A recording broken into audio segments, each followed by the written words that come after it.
తిరుమల లడ్డు ప్రసాదానికి మహాపచారం. ఆవు లేదు, పాలు లేదు, నెయ్యి ఎలా వచ్చింది స్వామి అంటూ పలమనేరు శాసనసభ్యులు అమర్నాథ్ రెడ్డి వైసీపీ నేతలకు వ్యంగ్యాస్త్రాలు సంధించారు.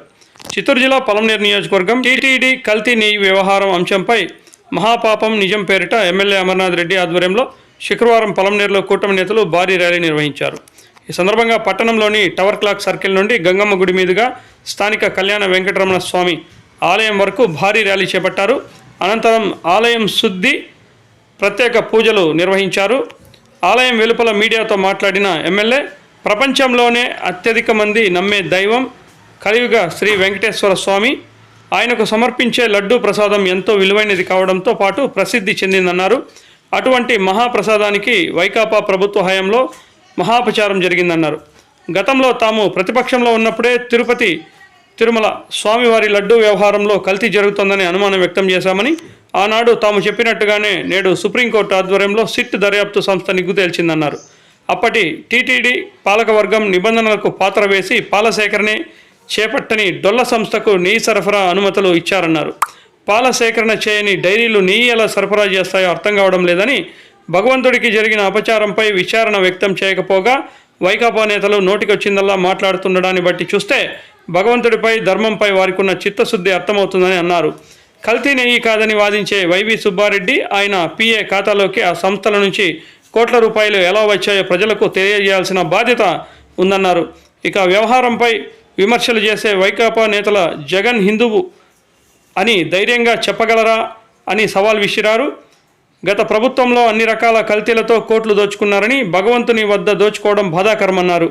వెంకటేశ్వర స్వామికి ఎవరైనా అన్యాయం చేస్తే వారికి పుట్టగతులు ఉండవని గుర్తించాలని పేర్కొన్నారు.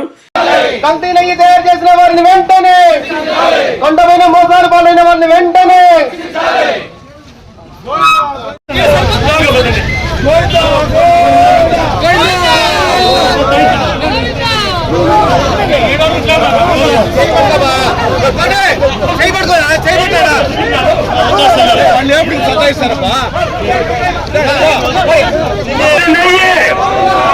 పాలు లేని నెయ్యి, పాలు లేని నెయ్యి, నెయ్యి లేని లడ్డు, నెయ్యి లేని లడ్డు, నెయ్యి లేని లడ్డు, పాలు లేని నెయ్యి, పాలు లేని నెయ్యి. గోవింద గోవింద వెనక్కి తీసుకో. గోవింద గోవింద గోవింద గోవింద గోవింద గోవింద గోవింద శిక్షించాలి, శిక్షించాలి, శిక్షించాలి, శిక్షించాలి, శిక్షించాలి. గోవింద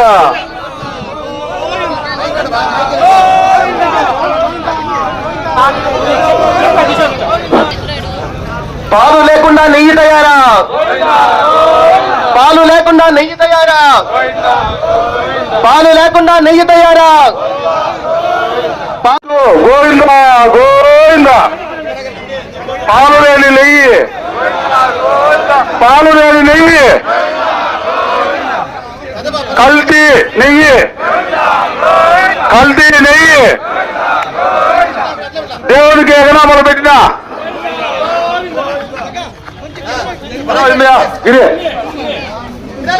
గోవింద గోవింద. దయచేసి వరుస క్రమము పాటించండి, చూసుకోవద్దండి, పడిపోతారు ఈరోజు సంతమే. గోవింద గోవింద నోరు లేవబ్బా గోవింద చెప్పేకి. గోవింద గోవింద అదే గోవింద. తమిళనాడు మున్సిపాలిటీ వాళ్ళు అరస్తాల మీద వాళ్ళు అవి లేపా. గోవింద గోవింద. పాలు లేకుండా నెయ్యి తయారా, పాలు లేకుండా నెయ్యి తయారా. కల్తీ నెయ్యి తయారు చేసిన వారిని వెంటనే, కల్తీ నెయ్యి తయారు చేసిన వారిని వెంటనే, కల్తీ నెయ్యి తయారు చేసిన వారిని వెంటనే, కల్తీ నెయ్యి తయారు చేసిన వారిని వెంటనే.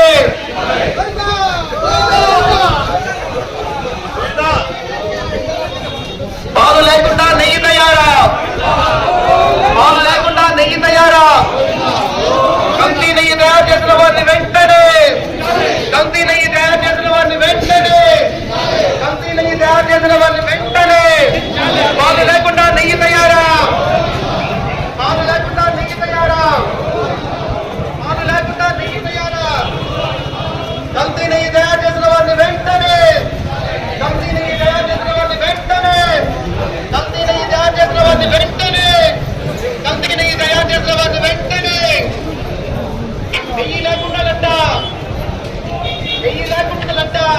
ముందర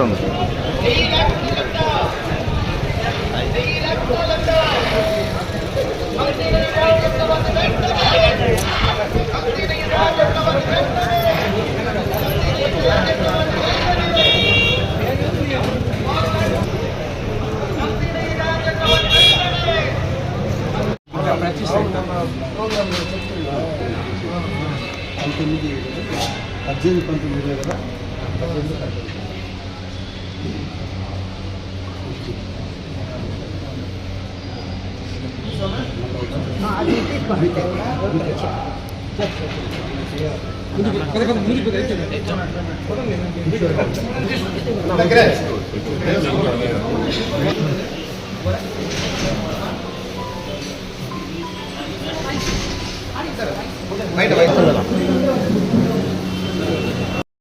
नातिरोहति एतावानस्य महिमा अतो जायातुश्च पूरुषः आदोऽस्य विश्वाभूतानि त्रिपादस्यां विराजोऽधिपूरुषः स जातो अत्यरिच्यता पश्चात् भूमिमतो पुरः यत्पुरुषेण हविषाणाः अबद्धन् पुरुषं पशुं तं यज्ञं वैश्य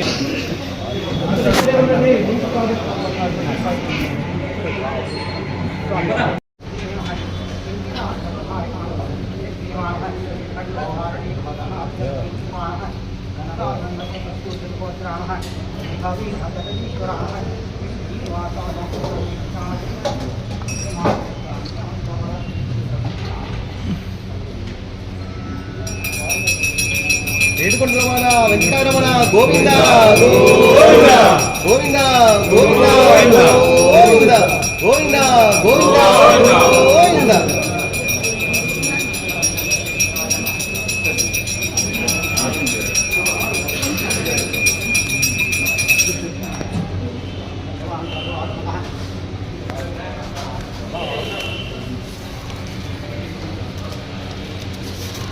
చేసిన మాజీ మంత్రివర్గ అమరన్న గారికి అలానే ఇక్కడ వచ్చేసిన కూటమి నాయకులు ప్రతి ఒక్కరికి నమస్కారాలు. మనం ఎన్నో స్కామ్లు చూసాం, కానీ ఇలాంటి స్కామ్ అయితే ఎప్పుడు ఎక్కడ ఎవరు చూసిండరు. ప్రపంచ వ్యాప్తంగా ఉన్న హిందువులు భక్తితో పవిత్రతో పోల్చే శ్రీ వెంకటేశ్వర స్వామి వాళ్ళని ఆ లడ్డూల్ని అది ఎంతో ప్రసాదం అంటే మనం తినడమే కాదు 10 మందికి పంచుతాం, మనకు పుణ్యం వస్తుందనేసి అలాంటి లడ్డూని ఇలా కల్తీ చేసి కెమికల్స్ కలిపిన నెయ్యితో ఇలా లడ్డూలు ఇలా అంతా బస్సు పట్టించినందుకు ఖచ్చితంగా ప్రతి ఒక్కరూ ప్రశ్నించాలి. గత 5 సంవత్సరాల్లో ఆ ఈఓ గారు కానీ టీటీడీ చైర్మన్ గారు కానీ అక్కడున్న పాలక సభ్యులు ప్రతి ఒక్కరిని అది ఏది కూటమి ప్రజలే కాదు ఆ వైసీపీలో ఉన్న హిందువులు కూడా వాళ్ళని ప్రశ్నించాలని కోరుకుంటూ సెలవు తీసుకున్నాను. జై జగన్ గారు నిరసన కార్యక్రమం చేపట్టారు. దీనికి ఆహ్వానించడానికి మా యొక్క ధన్యవాదాలు తెలియజేస్తున్నాం. ఈరోజు దైవానికి మించిన శక్తి ఏది లేదు, కానీ గతంలో పాలన రాక్షస పాలన. ఈ రాక్షస పాలనలో అన్ని రాక్షస కార్యక్రమాలు జరిగాయి. ముందు గుడులు విధ్వంసం చేశారు, ఎట్లంటే శ్రీరాముడి విగ్రహాన్ని పగలగొట్టారు, తర్వాత రథాన్ని కాల్చినారు. కానీ ఇవన్నీ సానట్లుగా మన కలియుగ దైవం వెంకటేశ్వర స్వామిని మన కోట్లాది మంది హిందువులు దైవ సమానంగా భావిస్తాము. వారికి ప్రీతి పాత్రగా దేవుడికి అర్పించే నైవేద్యంలో కూడా ఈరోజు కల్తీ జరిగింది. ఆ కల్తీ వల్ల ప్రజల మనోభావాలు, హిందువుల మనోభావాలు ఘోరంగా దెబ్బతింది. దీనికి ప్రాయచిత్తంగా ఈరోజు ఎన్డీఏ గవర్నమెంట్ దానికి సిట్ వేసి అది నిజంగా కల్తీ జరిగిందా లేదా అనే కార్యక్రమాన్ని మన గవర్నమెంట్ చంద్రబాబు గారు చేపట్టారు. ఆ విచారణలో ఇవన్నీ నిజమని చెప్పి తేలింది. దీనికి బాధ్యత ఎవరు వహిస్తారని చెప్పి మేము ఈరోజు వైసీపీ నాయకుల్ని కోరుతున్నాం. ఈరోజు వైసీపీ కార్యకర్తలు కూడా చెప్తున్నాం, మీరు మీ నాయకుల్ని ప్రశ్నించండి. ఎందుకంటే దేవుడికి జరిగిన అపచారానికి మీ వంతు బాధ్యత ఏమని చెప్పి మేము ఈరోజు కూటమి తరఫున ప్రశ్నిస్తా ఉన్నాం. ఎలాంటే అవినీతి ప్రజలు క్షమించారు, కానీ దైవం లేక అవినీతిలో ప్రజలు ఈరోజు క్షమించే పరిస్థితి లేదు. ఈరోజు తిరుగుబాటు జరుగుతా ఉంది. పాలనే నెయ్యి, కనీసం పాలే లేకుండా నెయ్యి విధంగా సప్లై చేశారని చెప్పి మేము ప్రశ్నిస్తున్నాము. ఈరోజు గుడ్డి వారు కూడా నెయ్యిని యొక్క స్వచ్ఛతను ఏ విధంగా కొలుస్తారంటే గుడ్డివారు కూడా మూవీ చూసి నెయ్యి కాదని చెప్తారు. కానీ దీనికైనా ఘోరమైన గుడ్డి పాలన మేము విమర్శించేస్తున్నాం జగన్ ప్రభుత్వాన్ని. కాబట్టి దీనికంతా కూడా కారణము వైసీపీ ప్రభుత్వమే. ఈ వైసీపీ ప్రభుత్వం ప్రజలకు సమాధానం చెప్పాలని మేము ఈరోజు కోరుతున్నాం. వెంకటేశ్వర ప్రపంచంలోనే అతి ఎక్కువ మంది నమ్మేటువంటి దైవం, అతి ఎక్కువ మంది భక్తులు ఉండేటువంటి ఒక భగవంతుని సన్నిధిలో గడిచిన ప్రభుత్వం ఏర్పడిన తర్వాత జరిగినటువంటి పాపాలు మనమందరం కూడా ముఖ్యంగా ఏ గుడికి పోయినా ఆ గుడిలో ఇచ్చేటువంటి ప్రసాదాన్ని దైవంగా భావించి ఆ ప్రసాదాన్ని మనం స్వీకరిస్తాం. అటువంటిది కలియుగ దైవం వెంకటేశ్వర స్వామి తిరుమలలో ఇచ్చేటువంటి లడ్డూ ప్రసాదం ప్రపంచ దేశాల్లోనే ఏ యొక్క దేవాలయంలో కూడా ఆ యొక్క ప్రసాదానికి ఉన్నటువంటి విలువ ఎక్కడ లేదు. దేశంలో నలుమూలలకు పోయినా, ప్రపంచంలో ఏ ప్రాంతానికి పోయినా తిరుమల లడ్డు గాని మన చేతిలో తీసుకొని పోతే భగవంతుని చూసినట్టు ఆ దేవుని వద్ద రాలేకపోయినా ఆ ప్రసాదాన్ని తీసుకొని దైవంగా భావించి ఆ ప్రసాదాన్ని తీసుకునేటువంటి సందర్భాన్ని ఒకసారి గుర్తు చేస్తా ఉన్నా. అయితే అటువంటి మహాప్రసాదానికి మహా అపచారం జరిగినటువంటి సందర్భాన్ని ఒకసారి ఈ రాష్ట్ర ప్రజలందరూ కూడా తెలుసుకోవాల్సినటువంటి అవసరం ఉంది. ఎందుకంటే గతంలో 2019లో ప్రభుత్వం, వైసీపీ ప్రభుత్వం అధికారంలోకి వచ్చిన తర్వాత అంత మునుపు అధికారంలో ఉన్నటువంటి చంద్రబాబు నాయుడు గారి నాయకత్వంలో అప్పటి టీటీడీ బోర్డు ఈ యొక్క తిరుమలకు సంబంధించినటువంటి నెయ్యి విషయం పైన బోర్డులో రెజల్యూషన్ తీసుకున్నారు. ఆ రెజల్యూషన్ పరంగా ఆనాడు ఒక ఏ సంస్థ గాని, భారతదేశంలో ఏ యొక్క సంస్థ గాని ఆ యొక్క నెయ్యిని సరఫరా చేసేటువంటి సంస్థలకు కొన్ని ఆంక్షలు విధించారు. అంటే 4 లక్షల లీటర్లు కెపాసిటీ ప్రొక్యూర్ చేసేటువంటి ఏ యొక్క పాలకు సంబంధించినటువంటి డైరీ కావచ్చు, 250 కోట్ల రూపాయలు టర్నోవర్ కలిగినటువంటి ఏ సంస్థ అయినా మరి దానికి వాళ్ళు ఏర్పాటు చేసినటువంటి నిబంధనలను 2019 జూన్ తర్వాత అధికారంలోకి వచ్చినటువంటి అప్పటి ప్రభుత్వం, మరి జగన్మోహన్ రెడ్డి గారి ప్రభుత్వంలో అప్పటి టీటీడీ బోర్డు ఆ యొక్క నిబంధనలన్నీ కూడా సడలించి ఏ డైరీకి, అంటే ఆ డైరీ పాలను సేకరించేటువంటి అవసరం లేదు, 150 కోట్ల టర్నోవర్ ఉన్నా కూడా ఆ యొక్క డైరీ నెయ్యిని సరఫరా చేయొచ్చు అనేటువంటి అన్ని నిబంధనలు సడలించారు. దీంట్లో ముఖ్యమైన విషయం ఏదైనా ఉందంటే ఒకటే చెప్తా, ఆవు లేకుండా పాలు లేకుండా నెయ్యి వస్తుందా అనేది మనం ఆలోచించాలి. అదేవిధంగా ఏ డైరీ కూడా పాలను ప్రొక్యూర్ చేయకుండా నెయ్యి ఎట్లా తయారు చేస్తుందో అనేటువంటి మినిమం నాలెడ్జ్ కూడా లేకుండా, మన కనీసమైనటువంటి అవగాహన లేకుండా, పాలు సరఫరా లేకపోయినా పాలు సరఫరా చేయనటువంటి డైరీలు కూడా నెయ్యిని సరఫరా చేయొచ్చు, నెయ్యిని మనం టీటీడీకి అందించవచ్చు అనేటువంటి నిర్ణయాన్ని ఆ బోర్డు తీసుకున్నదంటే దాంట్లోనే మనకు ఆ యొక్క బోర్డు యొక్క ఉద్దేశం, ఏ రకమైనటువంటి ఉద్దేశం ఉందనేది క్లియర్ కట్ గా అర్థమవుతుందని చెప్పి సందర్భంగా తెలియజేసుకుంటాం. ఇదేదో గొప్ప కార్యక్రమమో, ఏదో పెద్ద దీనికి పైనటువంటి సిబిఐయో లేదంటే ఇంకా పెద్ద ఇంటర్పోలో ఎవరు దీనిపైన విచారించాల్సిన అవసరం లేదు. ఒక చిన్న లాజిక్, ఆవు లేకుండా పాలు రావు, పాలు లేకుండా నెయ్యి రాదు.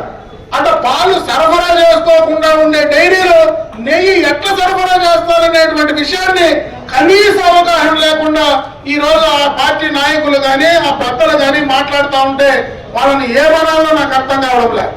ఈరోజు ప్రభుత్వాలు మారచ్చు, నాయకులు మారచ్చు, కానీ భగవంతుడు మారడు. భగవంతుడు అందరికీ భగవంతుడే. ఈరోజు వైసీపీ వాళ్లకు భగవంతుడే, తెలుగుదేశానికి భగవంతుడే, జనసేనకు, భారతీయ జనతా పార్టీకి, ఈ దేశంలో ఆ భగవంతుడు నమ్మేటువంటి భక్తులందరికీ కూడా భగవంతుడే.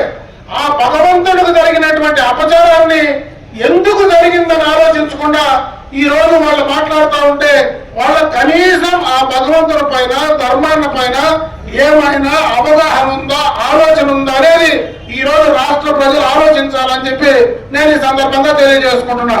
ఇన్ని విషయాలు ఈ వైసీపీ నాయకులు మాట్లాడతారు. జగన్మోహన్ రెడ్డి దాంట్లో జంతుకు కలిపారు అని చంద్రబాబు నాయుడు గారు సిట్టుకు సంబంధించిన అధికారంలోకి వచ్చిన వెంటనే ఆ నెయ్యిని మనం నేషనల్ కి సంబంధించినటువంటి ప్రయోగశాలకు పంపించారు. అక్కడ దాంట్లో నెయ్యి కాకుండా మరి ఇతరమైనటువంటి వాటి కలిశాయని చెప్తే జంతువులకు సంబంధించినటువంటి కొవ్వు పదార్థాలు కూడా కలిశాయని ఆ రోజు ఆ డైరీ అక్కడ పంపించినటువంటి ప్రయోగశాల రిపోర్ట్ ఇచ్చింది. ఈ రోజు ఆ జంతువులకు సంబంధించినటువంటి అవేమి ఆనవాళ్ళు లేవని చెప్పి ఈ రోజు సిబిఐ గాని ఇప్పుడు దానికి సంబంధించినటువంటి విచారణ సంస్థలు ఏవైతే చెప్తా ఉన్నాయో అవి చెప్తా ఉంటే దానికి ఈ రోజు వైవి సుబ్బారెడ్డి గారు మాట్లాడుతూ ఉన్నారు. ఆ రోజు చంద్రబాబు నాయుడు గారు జంతువులకు సంబంధించినవి ఉన్నాయన్నాడు, తప్పు మాట్లాడినాడని. ఈ రోజు సిట్టు క్లియర్ గా ఇస్తా ఉంది. అది పూర్తిగా కెమికల్ కి సంబంధించింది. కెమికల్ ద్వారా తయారు చేసినటువంటి నెయ్యి, అది పూర్తిగా కూడా రసాయనాలతో కూడినటువంటి నెయ్యి, వాసన రావడానికి కూడా రసాయనాలు ఉపయోగిస్తారు అని ఈ రోజు క్లియర్ కట్ గా వాళ్ళు ఎవిడెన్స్ తో ప్రకారం కూడా ఇస్తే ఇంకా మాట్లాడడానికి వాళ్ళకు సిగ్గుందో లేదో నాకైతే అర్థం కావడం లేదు. కానీ భగవంతుడి పైనటువంటి వాళ్లకు నమ్మకం లేదని చెప్పొచ్చు. ఈ రోజు అదే పార్టీలో ఈ రోజు ఆ యొక్క వైఎస్ఆర్ కాంగ్రెస్ పార్టీలో ఉండేటువంటి నాయకులందరికీ కూడా చెప్తా ఉన్నా, మేమందరం హిందువులు, మేము నమ్ముతాం మా భగవంతుడిని. నేను అడుగుతా ఉన్నా, మీ పార్టీకి సంబంధించినటువంటి అధినాయకుడు హిందువా? డైరెక్ట్గా చెప్పండి. ఒకరైనా చెప్పగలడు ఆ పార్టీలో ఉండేవాడు? నువ్వు హిందువుగా కానివాడు, హిందువుల మనోభావాలు నువ్వు ఎట్లా కాపాడుతావు? కనీసం నువ్వు మాట్లాడడానికి, మీరు మాట్లాడడానికి కనీసమైనటువంటి అర్హత ఉందేనని అడుగుతా ఉన్నా. ఇంతమంది భక్తుల మనోభావాలను అన్యాయం చేసి ఈ రోజు వైవి సుబ్బారెడ్డి గారు మాట్లాడుతూ ఉన్నారు. ఆయనకు సంబంధించినటువంటి పిఏ ఖాతాలో, చిన్నప్ప ఖాతాలో 4,59,00,000 రూపాయలు ఎట్లా దానికి వచ్చినాయి, ఎందుకు వచ్చినాయి, చిన్న పరిస్థితి ఉందని అడుగుతా ఉన్నా. మీకేమీ సంబంధం లేకపోతే, ఆ నెయ్యికి సరఫరా చేసినటువంటి ఆ ఏజెన్సీలకు సరఫరా లేకపోతే ఆ డబ్బులు మీకు ఎందుకు వచ్చాయనే దానిపైన చెప్పాల్సినటువంటి బాధ్యత లేదని అడుగుతా ఉన్నా. అన్ని రకాల కలిసి మద్యంలో నాశనం చేశారు, అన్ని రకాల దోచుకున్నారు. భగవంతుని దగ్గర కూడా ఇంత అన్యాయం చేస్తే మీకు భగవంతుడు క్షమించడు.